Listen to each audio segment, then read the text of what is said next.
Welcome to the third of our webinars, online webinars, as we've been forced to do over the last year. But I mean, it's been born by the cheese set.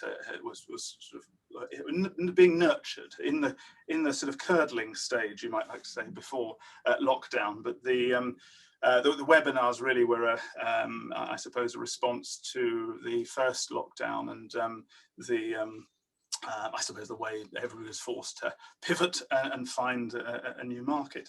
And so firstly, I'd like to say thank you to Patricia and to Jonny for joining us as panelists this afternoon. It's a real pleasure to have you on board, and I think it'll provide a very rich rich content or response for our lovely questions. And Paul's going to say a few more words about our panelists. But for those of you who aren't familiar with the cheese set was born really from a belief that there was maybe a gap in the artisan cheese market. There are wonderful groups and associations such as the Specialist Cheesemakers Association, Guild of Fine Food, Academy of Cheese, taking care of certain areas of our wonderful industry.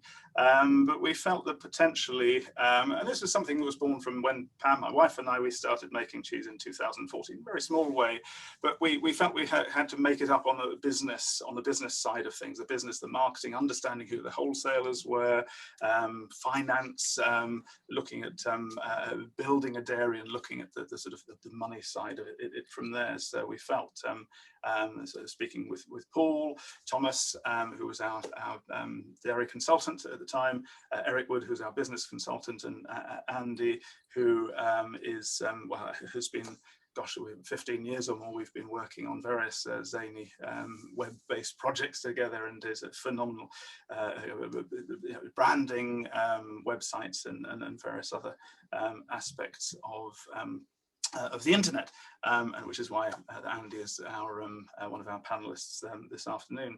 I just want to say before we start, we are launching a new service next week. It's a business, rather than share the screen, there you are, business health check and well-being service, and you'll be receiving one of those in the post if you were on our initial mailing list. If you weren't, or if you've been invited along as a friend, then please pop your details onto the Cheese Set website. There's a contact detail, and we'll send you one of those. But anyway, the wellbeing service, it covers all aspects of business in the artisan cheese world, from product to development through to social media. It's a bespoke service, so if you feel you need a helping hand from the Cheese Set, then please do get in touch. There we are.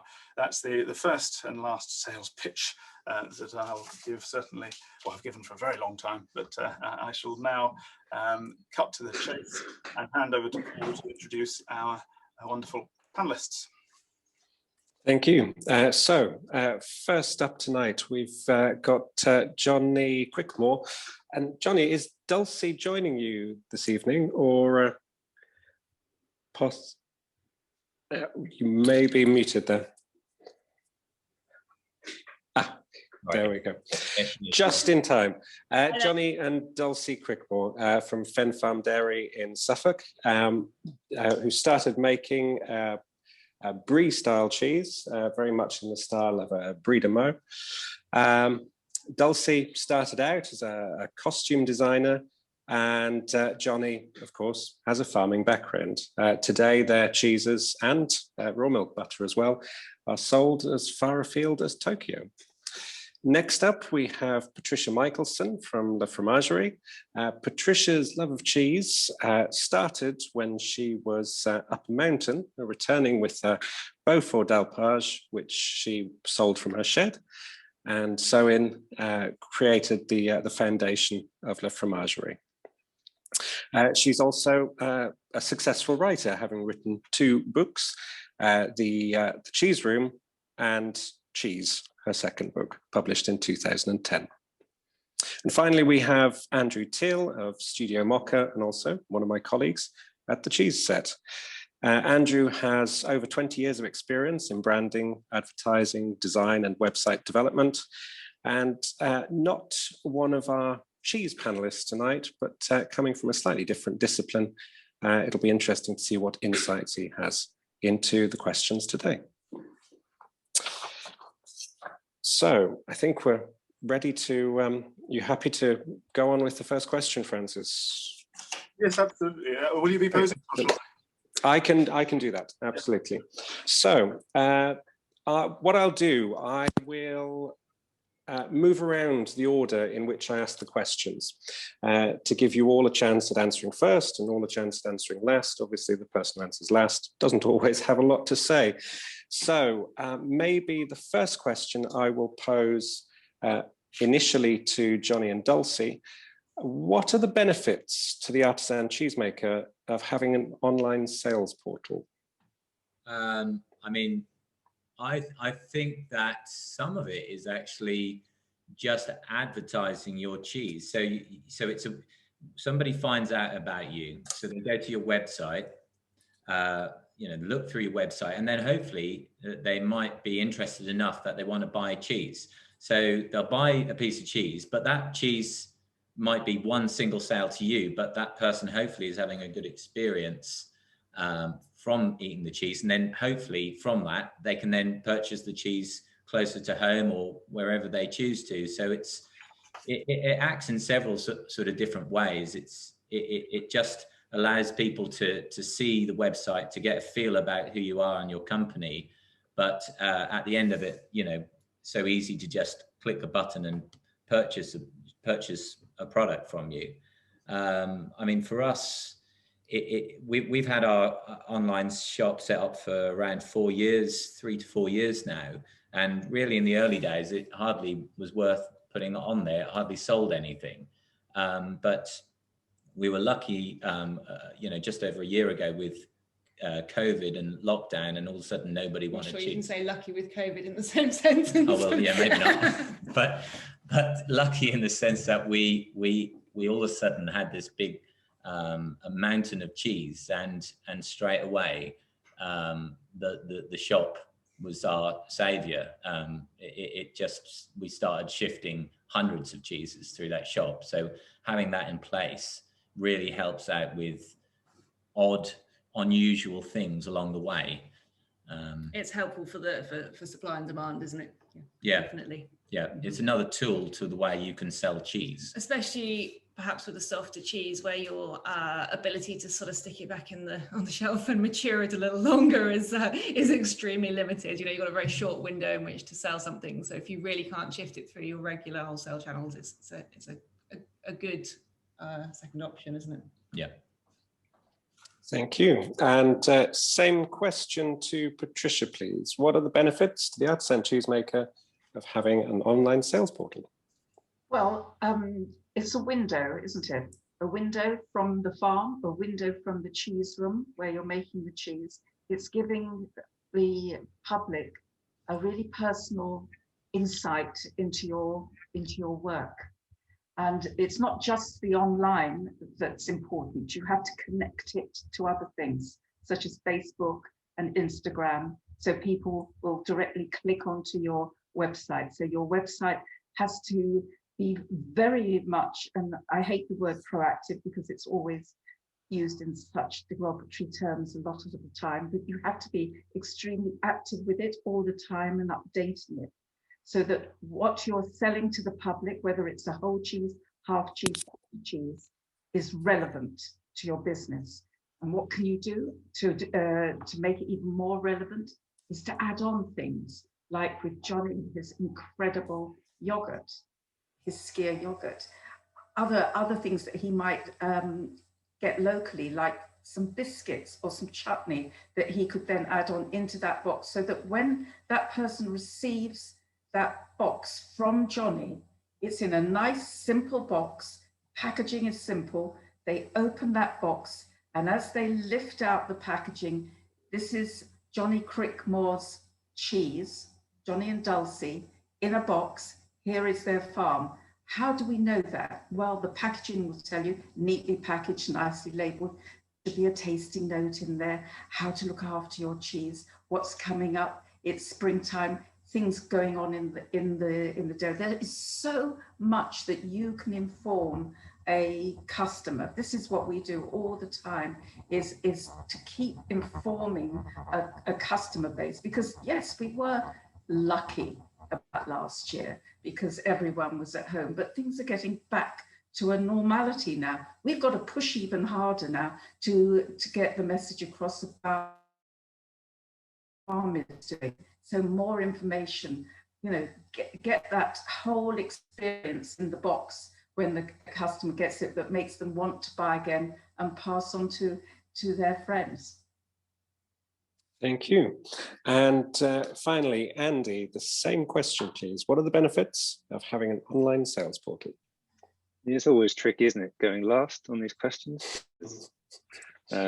Jonny, Dulcie and Patricia have crystallized exactly what it's all about. I think it's about telling your story, actually. It's a big opportunity. A lot of people might look at the online shopping thing and think, well, it's a necessary evil, but I think it's actually a wonderful thing. You've got unlimited number of effectively shelves on which you can put products. You put your products, as Patricia said, link up to other people, get crackers on there, do anything you want. It's a wonderful opportunity, and you can sell to everyone across the world, this country, wherever. I don't want to say the EU because I know that's a bit difficult at the moment, but you know, it's a big opportunity. It's great for past customers. So, I mean, there's nothing better obviously than selling face to face. Anyone that's bought your cheese from a cheesemonger or from your dairy, they can, from the comfort of their sofa, they can go back and reorder all their favorite cheeses. And it keeps a connection, I think, between you and the public. And I think that's a really important thing. Thank you. Just before I move on to the second question, I'd just like to say to the audience, if you have any questions yourself that you'd like to submit to the panelists, we can pick those up at the end. And I would ask you that you would put those in using the chat function in Zoom. So moving on to question 2. What pitfalls should the artisan cheesemaker account for when considering an online sales platform? And if I could ask that first of all to Patricia this time. Oh gosh, right, okay. The main pitfall, it's not you, it's not your product, it's not the way you've packaged it and everything, it's the courier, isn't it? We can all nod on that. Couriers or even the post, however you're selling it, that is the pitfall. That's what you have to get to terms with and realize that things will go wrong, and that, you know, when you hear that someone hasn't received it, you have to hold up your hand and say, right, I've got to put this right. It might mean sending out another parcel. It might mean, oh, swallowing a hardened, you know, I've got to do that. But giving that customer service, that you understand that problem, I'm going to deal with it, I'm on it, will make a hell of a lot of difference and increase your sales. The other thing really to do with pitfalls is sometimes the cheese might have over-ripened in the box, or something might have happened to it, and it's not as great as it should be when it arrives. This is another thing you've got to look out for. So if someone says, oh, I love your cheese and I love it really runny and whatever, it's not always easy to send, say, like a Jonny cheese, which, you know, once it goes over, it can, you know, become a challenge. You should always be sending it. It's got to be able to stay overnight or 2 days, maybe, if it's going to the Highlands and Islands or whatever, that it will still be all right. And the other pitfalls are that people give you the wrong address. Happens to us all the time. And a little old lady phoned me from Essex the other day, and she says, oh, it's Mrs. Harper. I've got this box here. I have no idea what it is. And, you know, it was the person that sent it put the wrong number of the street, you know, so we then had to liaise to get it back. So you've got to be on the ball with all of it and be up for putting things right, because if you put them right, you have gained another customer onwards. You know, they'll order again and they will say, we have this amazing customer service. Yeah. Thank you, Patricia. Same question to Andrew, please. What are the pitfalls that the artisan cheesemaker should account for? So I was thinking about this, and there's a really obvious thing, and that's just photography. So I'm just focusing on the technical stuff. The photography, I think, is really important to get that right, because people can't actually taste it from their sofa, so it's got to look really good. And that's actually, that can be quite simple. You either, obviously you can hire a photographer, that costs a fortune. You can just get a decent light box and photograph your cheese in front of that. But also, I think it's just worth remembering that this is your brand. If your branding isn't all the way through the website perfect, and in fact, when people get the delivery as well, you'll look bad. So it's really important to have your brand consistent all the way through the website from every step of the way. And part of that is just the process itself. So a lot of shops are very difficult to buy from. You either get confused, maybe there are too many products, they're not well categorized, or just the checkout process. Sometimes you've got to register to check out and all that sort of stuff. It's much better, I think, if someone can just go on there and buy as quick as possible. Because I think that really makes a difference. So, and I see a lot of websites that they fail in that way. I'm happy to say that Patricia, Jonny and Dulcie, their websites are perfect. I mean, if you just go on there and just look at their websites, they are perfect. Great examples. And finally, I would say it's worth remembering that things might go wrong. So do have a web developer you can call upon if you need them. Even like, you know, on a retainer basis or something, just in case. So you've always got someone there.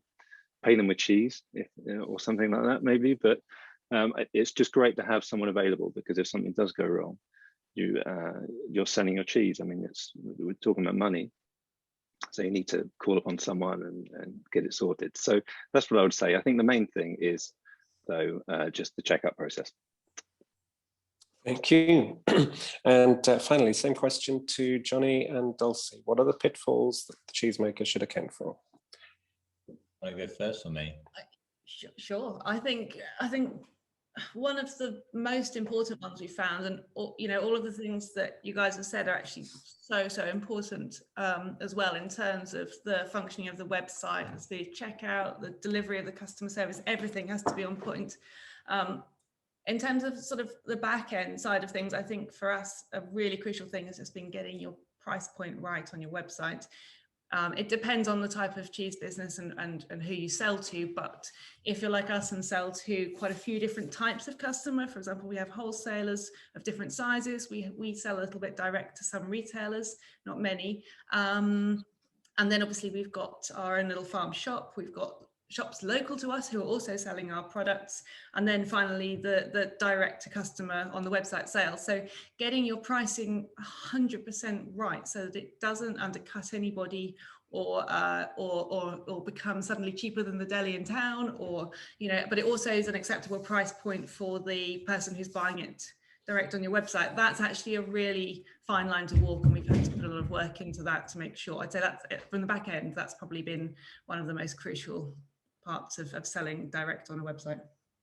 And I would just say that don't underestimate the amount of work involved in online sales. That you all of a sudden you've got 20 customers, and then you start selling online, and before you know it, you've got now 500, and every one of those are individual ones, and the amount of work what each one of those customers takes is a lot more than you realize. Yeah, customer service has to be, for every single one of them, absolutely spot on. Yeah, you really need to think it through, the amount of work, what extra work's going to come at you, and try and create a system with your website where it links with your invoicing and you know that side of things. So it's all to try and take away the sort of the human element of, or reduce it, but you can, before you know it, you can throw an awful lot of money and labor at your online sales, and then you know, and again, going to Dulcie's point, if you make a product too cheap, you're probably going to lose money, because really expensive by the time you add all of those things up. Mm-hmm. And I think also, you know, never viewing your website as complete. I think that's a common mistake a lot of people make. They go, oh, great, someone's built me a website and it works and it's great and I'm selling things. It's done, phew. I have to think about it for a while. But actually, that's not true anymore. It might have been true once upon a time, but right now you have to be, like Patricia said, you have to keep updating it all of the time. And also just you really have to be on the ball with technology now, because you know what might have worked and slotted in nicely with every single one of your other systems the week you built your website suddenly doesn't, and that can change very quickly as well. You really have to be understanding that. Thank you. So we move now to the final question that we have set. I think this time it's Andrew's turn to answer first. What are the essential ingredients for successful online sales? Okay, well, first of all, I would say don't hide the shop away on your website. Make sure it's pretty obvious. The moment you go to a website, you've got to see the shop, you've got to see the products that are available. Strong branding, as that's what's been discussed before. I think that's really important. And just making sure that that follows through from the websites to the emails that get sent out to the packaging. Collect email addresses as well. I know that that's one of those things that we shy away from a little bit sometimes. We don't want to be too forceful, but I think email marketing is really powerful, and don't be afraid to sell yourselves. I think people want to be sold to, actually, if it's something like food that they actually like. If someone buys some cheese from you, well, you know, they're bound to buy something else. They want to be sold to, so sell to them. Massive potential to upsell. So, you know, think of all the different products you can do, subscriptions and sort of bundles and visits to the dairy and things like that. You know, you can really go for it. And I suppose that's the main thing, is just be enthusiastic and just enjoy the opportunities and the possibilities available to you. Thank you. And now, Jonny and Dulcie, same question, please. What are the essential ingredients for successful online sales? I think it's, I mean, it's several things all have to slot into place, but the way the website looks, I think you know, the homepage is really crucial, that you don't put too much wording down. You keep it short and sweet. That's got to lure people in. People don't read half as much as you think they're going to read. So keep your, you know, it's probably one of the things with our website, what we're looking at right now is how many words are in there. But it's almost like use your homepage as your starting point, and then open it up. But you're trying to hook people in, so they first of all go to the website.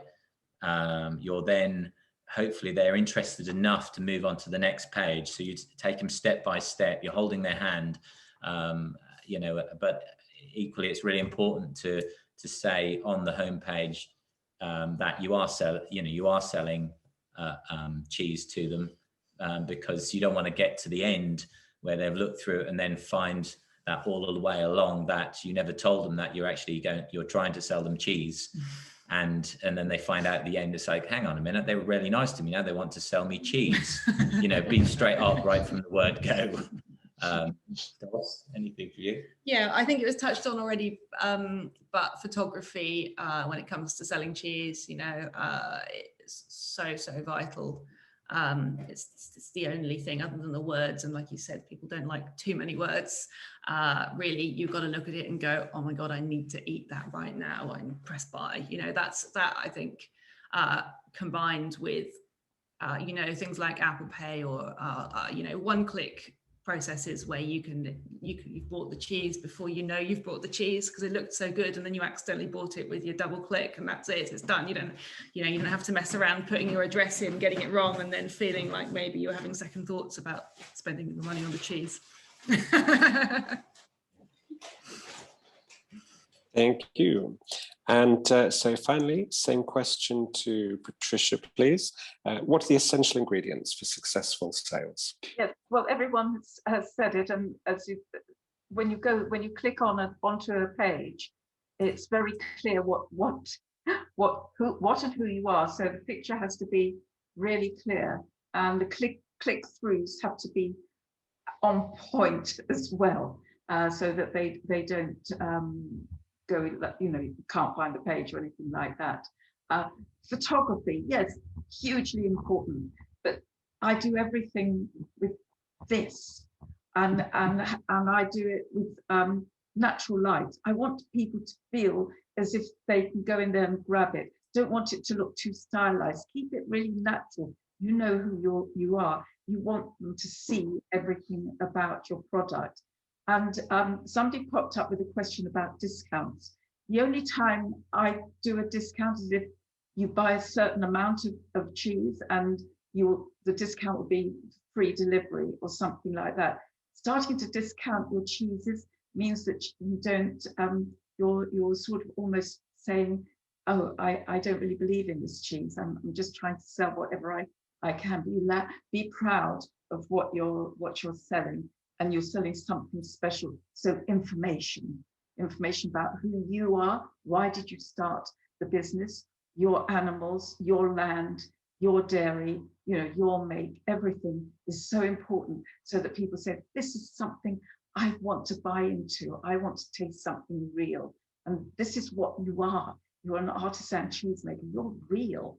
You're not something that's just taken off a shelf in a supermarket. This is absolute, you know, gold dust, that you are that special. So keep it special. And Instagram all the time, honestly, every day, Instagram. Thank you, Patricia. Francis.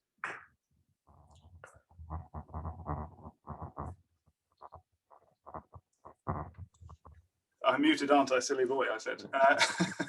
So yes, so that's the sort of formal part of the webinar, where we've posed the question. Hopefully, that stimulated some thoughts and discussion. Now, what I'm going to do is we've got a question from Mike Leslie. I'm going to invite Mike to put his question in greater fullness than just the chat might allow. If Mike would like to, I'll just allow you to talk. Isn't that generous of me? Mike, would you like to pose your question? Unmute yourself and pose it in fullness to the panel. Hi everyone, thank you very much for this. Yeah, we've been sort of struggling with the sort of discount and the voucher sort of element, because we haven't traditionally given discounts or given sort of sales and things. We try to keep it, as Patricia said there, you keep it special and keep it, which is great when you've got the customer in the shop, because it's all part of the customer service, all part of the look and feel and the experience. But we find online, we get a lot of people asking us for, you know, discount codes, voucher codes. How do we actually, you know, what's the best way of offering that? And we've done it through our cheese club, where we give people a 10% discount if they buy stuff. But that's not really on the website. That's sort of hidden from view. So I was interested in your view. What do you think about the use of vouchers and discounts and membership clubs? Are they a little bit wrong for our environment?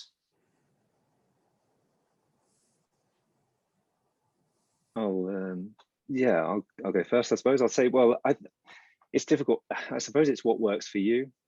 As Patricia says, it's probably best to avoid that kind of thing, because it does devalue, like you said, you know, it does devalue you, or it can devalue the brand. But you know, if it works, I suppose it's okay. I think the cheese club idea is a good one, though.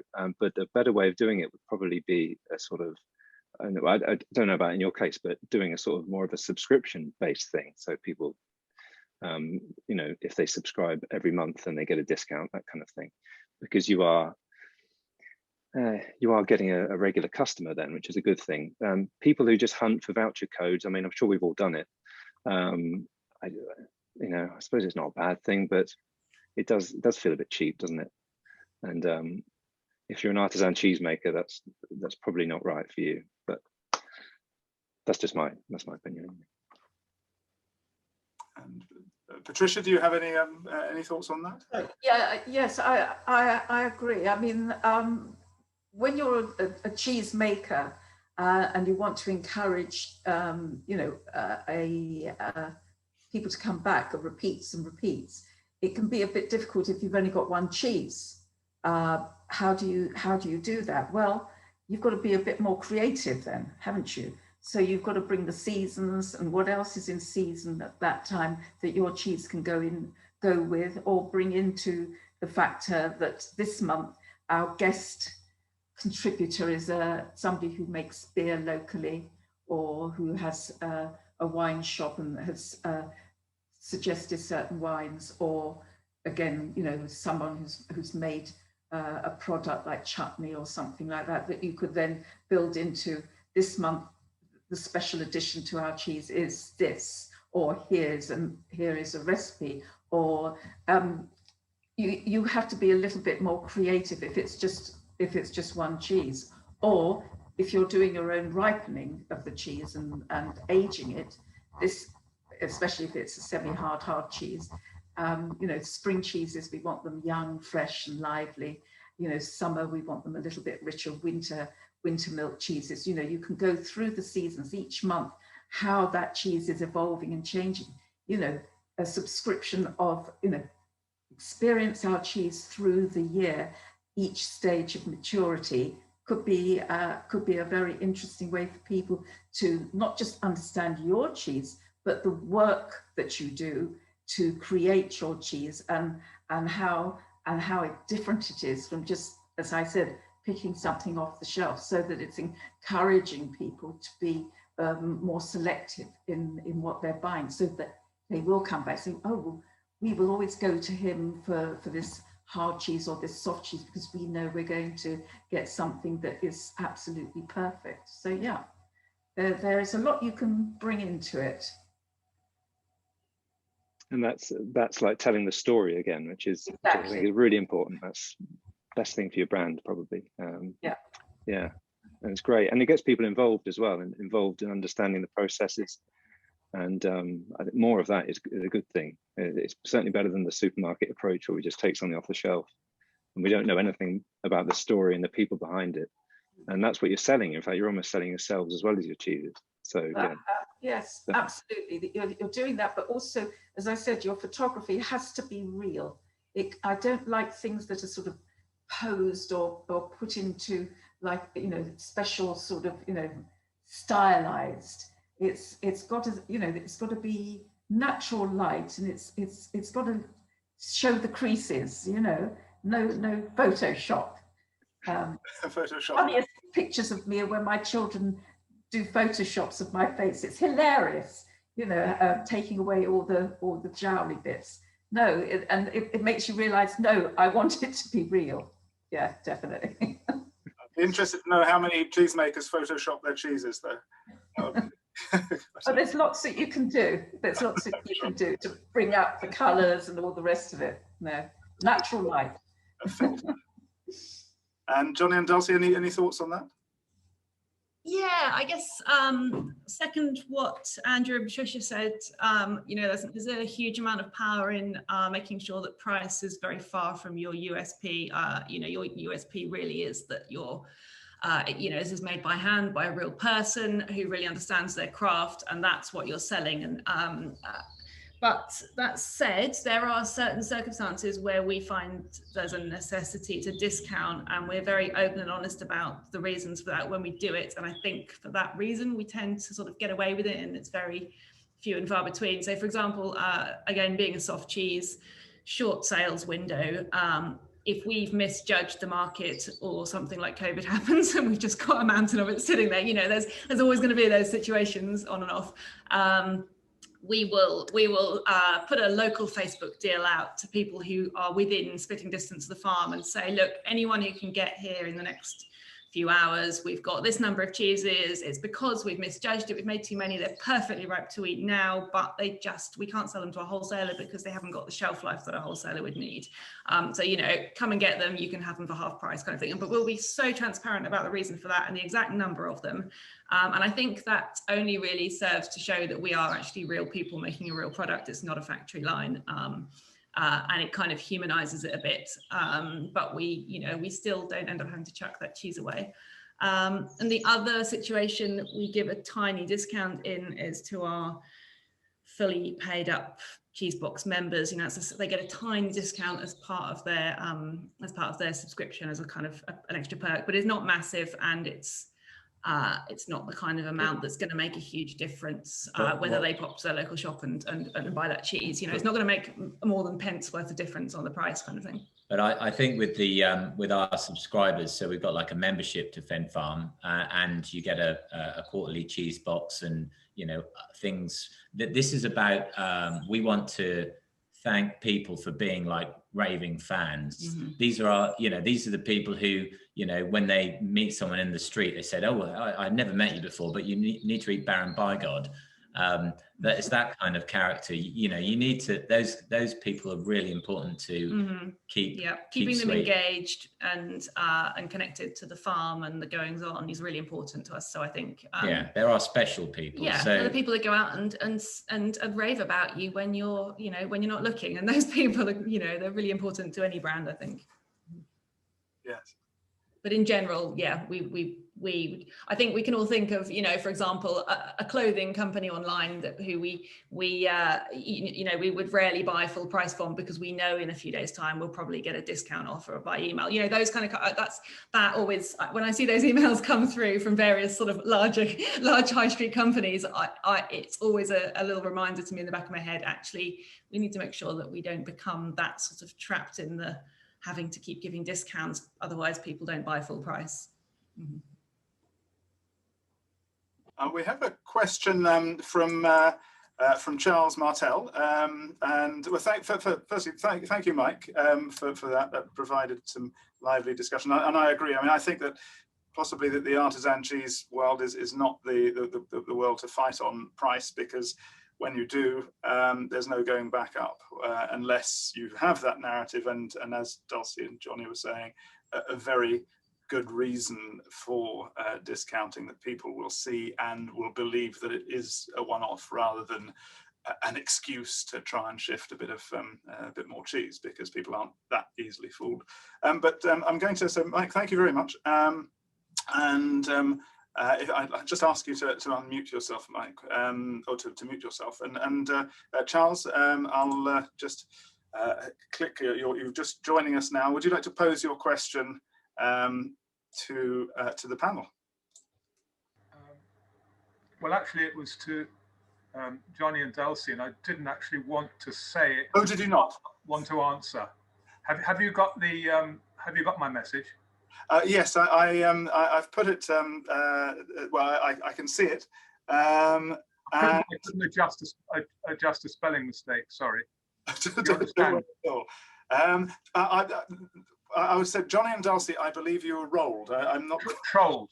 Trolled. I see. Now, they may not want to talk about it, in which case, please leave it. Okay. Well, Jonny and Dulcie, would you like to respond to that, or should we leave it? I was a bit worried when you said rolled, whether you meant like cheese roll. The cheese would probably break if you tried to do that with it. Anyway. Well, we do that in Gloucestershire. We roll down the hills here. So it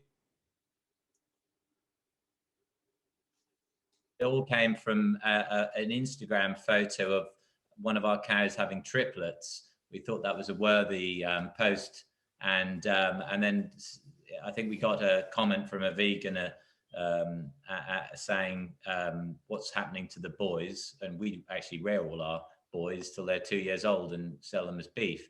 We're very happy to tell anyone that, but it just escalated and it got out of control. The person local actually to our town put it on some vegan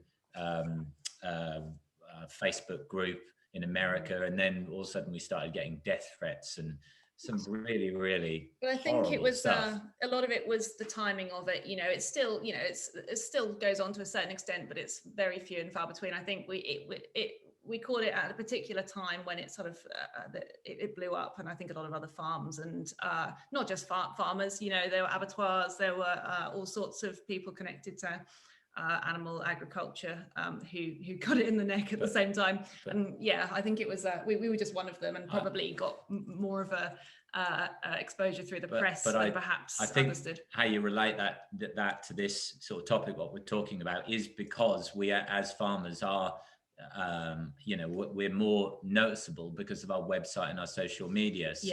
So you know, the funny thing is that the people who are present online and on websites and social media are actually probably the people who are doing the best job for animal welfare. So it seems, because if you were doing a bad job of animal welfare, you would probably wouldn't advertise it, would you? So, but unfortunate for us is that, you know, and for many other cheesemakers, if you are, you know, shouting out that we make cheese or we make dairy products from our herd of animals, then you become are a bit of a sitting duck, don't you? You are, easy to find online, and in all honesty, you know, having a quick flick through the people who were sending us the sort of the fairly shocking comments at the time, a huge number of them weren't even in the UK. You know, they perhaps didn't understand British farming methods, which are actually very different from others elsewhere in the world. So a lot of it was quite a lot of irrelevant either questions or accusations that were being thrown at us. So you kind of have to. It's better to not actually go down the, you know, the path of replying to these people.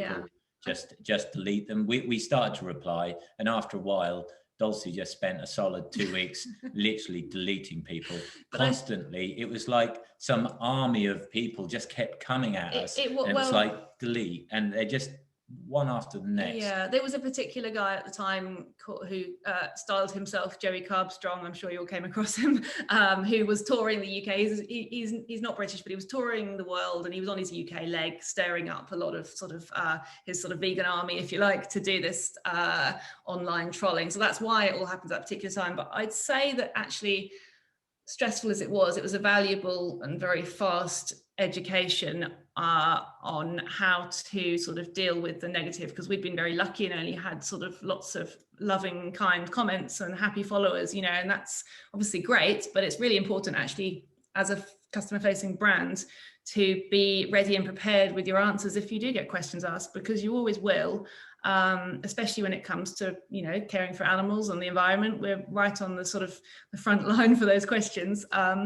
And it's actually really, really made us think about our own values. And, you know, we may have just been doing things in a certain way without actually having had a clear thought processes and really deeply discussed why we do those things. And actually to be able to have those conversations and clarify as a business and as a team, you know, who we are, what we stand for, and what answers we give, and what honest answers, you know, how transparent we can be, because I think that's really vital to be as transparent and proud of your values as possible.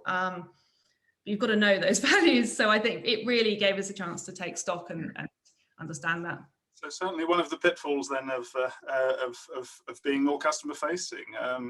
It's one of those risks we run, but it may just be the fact that you're so successful in connecting with your public that you're going to get that proportion of the public giving their attention to you, sadly. But there was a question I'd like to put to Patricia and Jonny and Dulcie. I know Andrew doesn't sell a great deal of cheese, so as a panelist, I'll leave him for this question. But I'd like to know, well, firstly, Jonny and Dulcie, what percentage of your sales are online and direct to the consumer? That's a difficult one. It depends if you're talking months or years or weeks, because it's varied massively over the last 12 months. So things are dropping off again now, online sales, but we're probably still only talking somewhere between 5 and 10% of our business, probably nearer 5. It is small, and I do, again, I say there is an awful lot of work what goes with that small amount of sale, but there is more to it, because we look at it as a way of introducing people to our products, and we hope on a website you can find, we're only part of the way through it, but we want people to find the person, the shop or the restaurant or whatever it is, to find that locally, because at the end of the day, as long as they've eaten some of the product and enjoy it, we don't mind where they go to buy it. It's just a way of introducing your product to the world. Yeah, like Patricia used a great explanation there, saying that it's like a window into the farm. You know, most people don't have that window into any farm.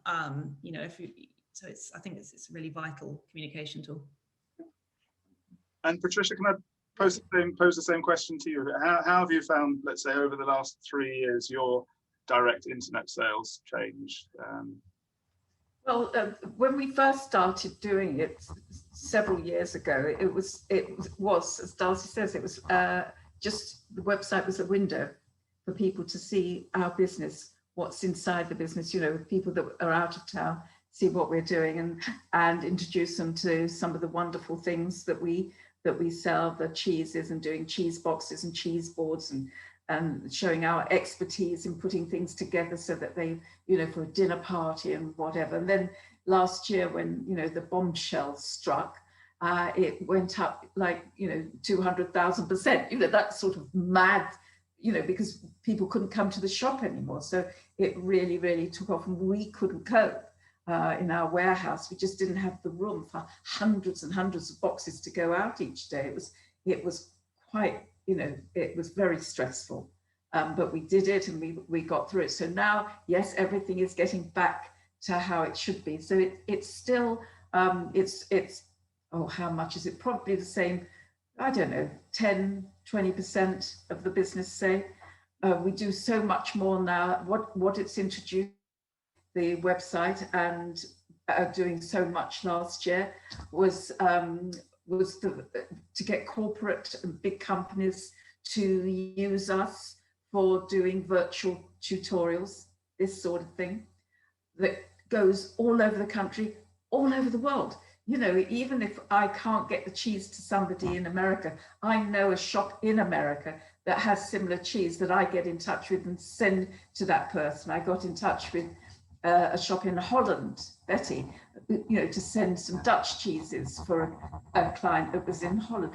And we can still do these incredible links and tutorials and talks about, you know, all of the cheese with loads of people. So it's a huge information tool that we need to keep growing and developing.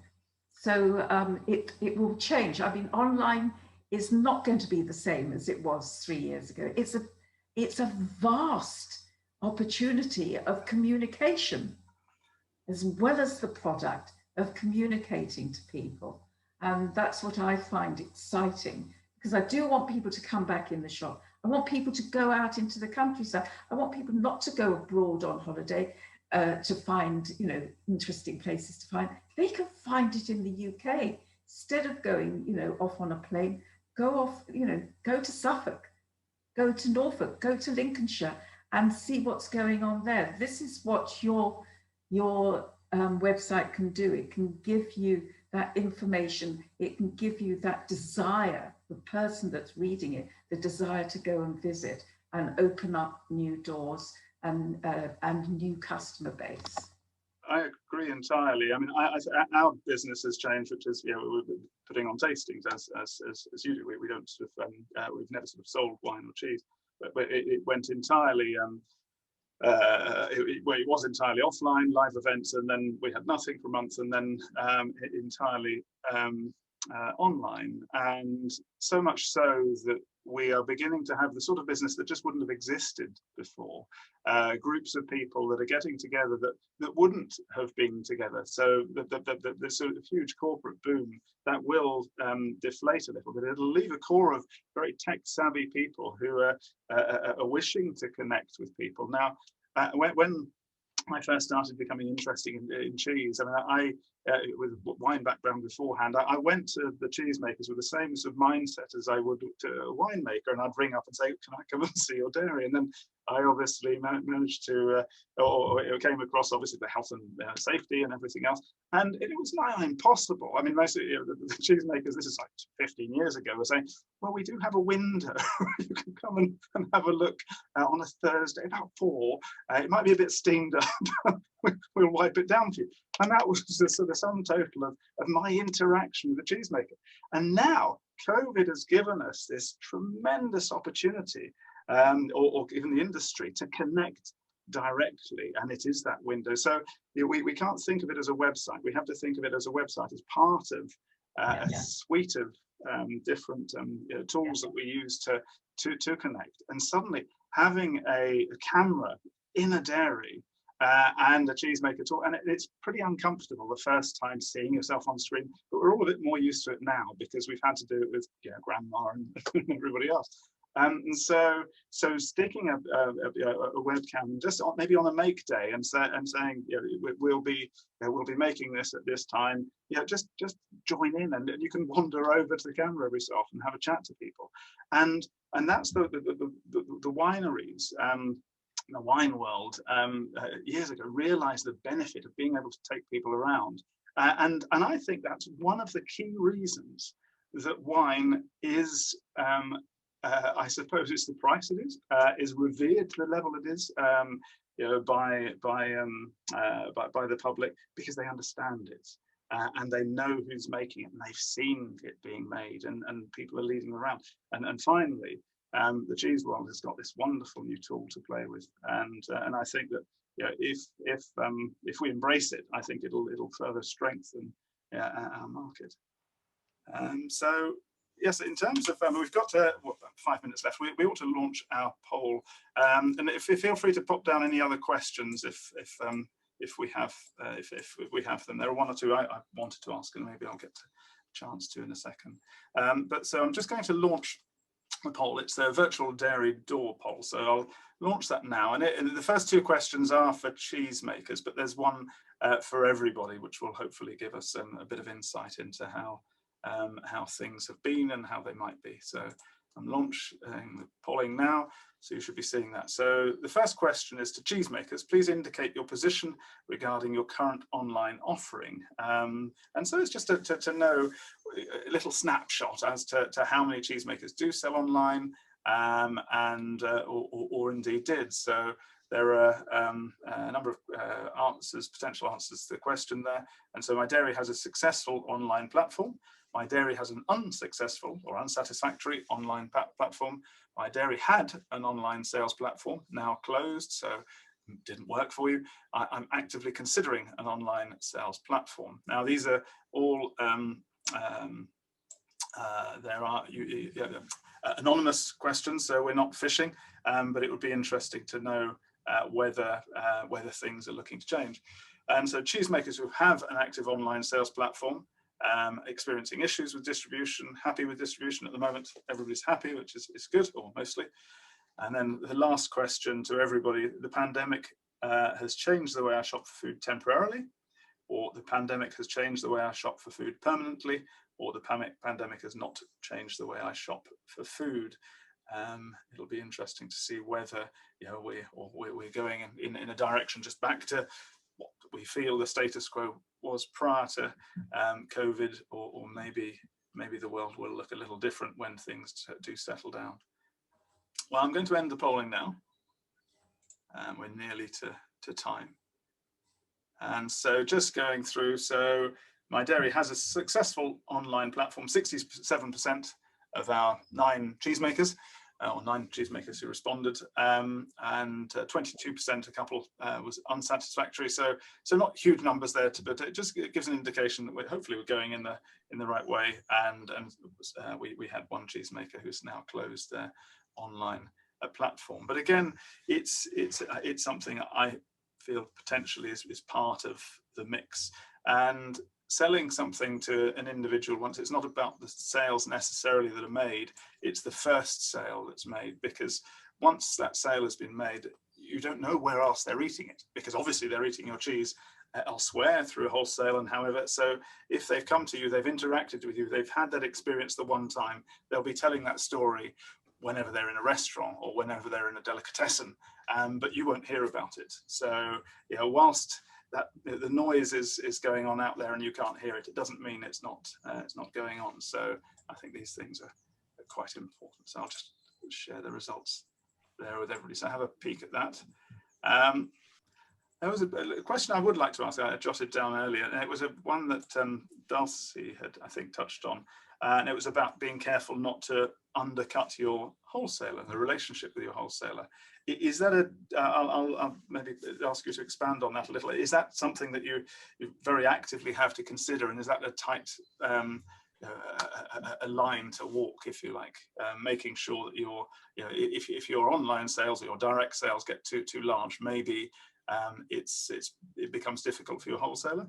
Could that be the case? I'll put that to Jonny and Dulcie again. I think we've when we first started out, then we didn't really truly understand the way it should really be done. But you do really need to think that one through, because you can hurt your business, your main part of your business, if you undercut your wholesalers. So it has, it needs to be thought through. What is the RRP price? What will the end price be? And that's really what you should be putting on your website. And then you've got to think about what the retailer will sell it at, and then you've got to bring the price down again to what the wholesaler would sell it at.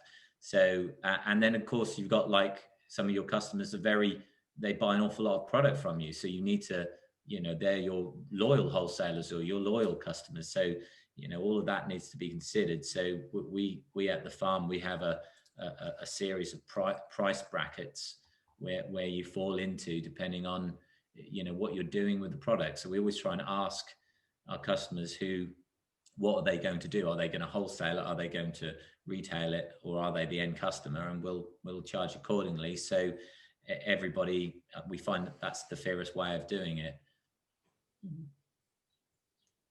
And Patricia, from the other side of things, I mean, because I suppose when I was asking you, I posed the question: is I suppose being on a panel where one is encouraging cheesemakers to sell directly, you very graciously and generously said, well, it's a large industry and it's about helping the industry as a whole. But do you feel wholesalers could potentially become or feel marginalised potentially by a supplier if their output or if their direction was seen to be too much direct? It shouldn't. It shouldn't. There's a lot of people that can't get to shops that sell Jonny's cheese. It's a specialist cheese. If you're living somewhere that's a bit remote or not near to a good cheese shop that sells his product, then online is the only way forward.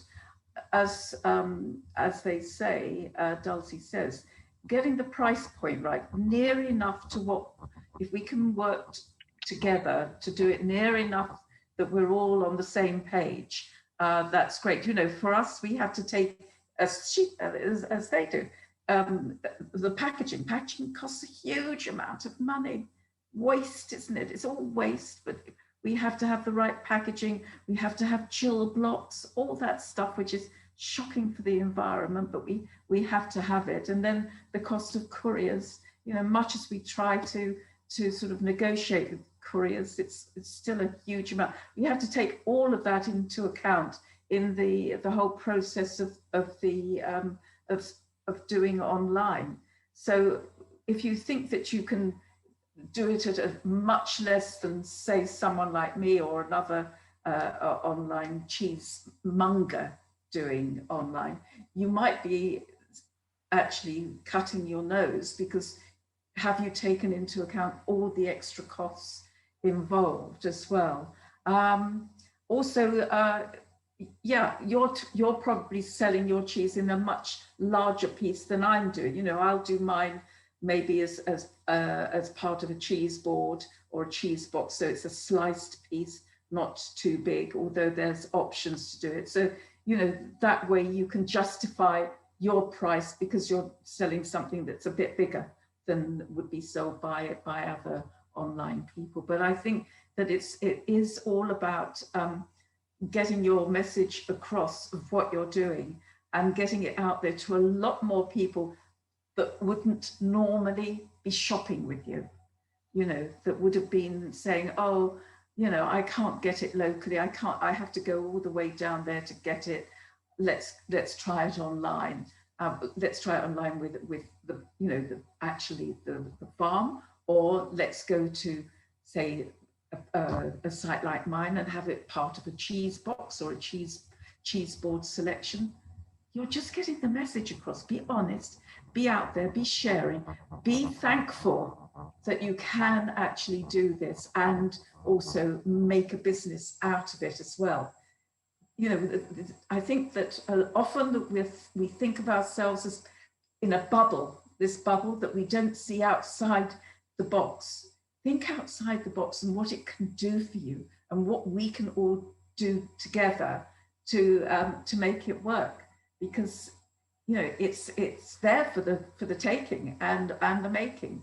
And the more information that goes out there and the positivity that's out there, which now is available to anyone doing online or who has a blog, who has a website.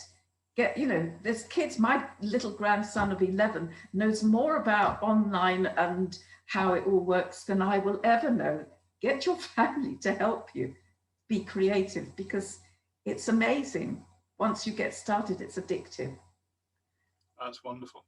Well, thank you, Patricia. I'm going to hand over to Paul in a second just for our final thanks, but I'll just, for those who have attended, there will be a link. We'll email that out to a recording of this, and we do so every time. We encourage people to register for the recording as well. But thank you to those who posed their questions. But just over to you, Paul. Anything that we've missed? So thank you, Francis, and thank you to the panelists, Jonny, Dulcie, Patricia, and Andrew. It's been a pleasure having you on tonight to answer our questions. Thank you. Thank you very much. It was a pleasure. Thank you all, and good night. Thank you to our wonderful attendees, and until next time.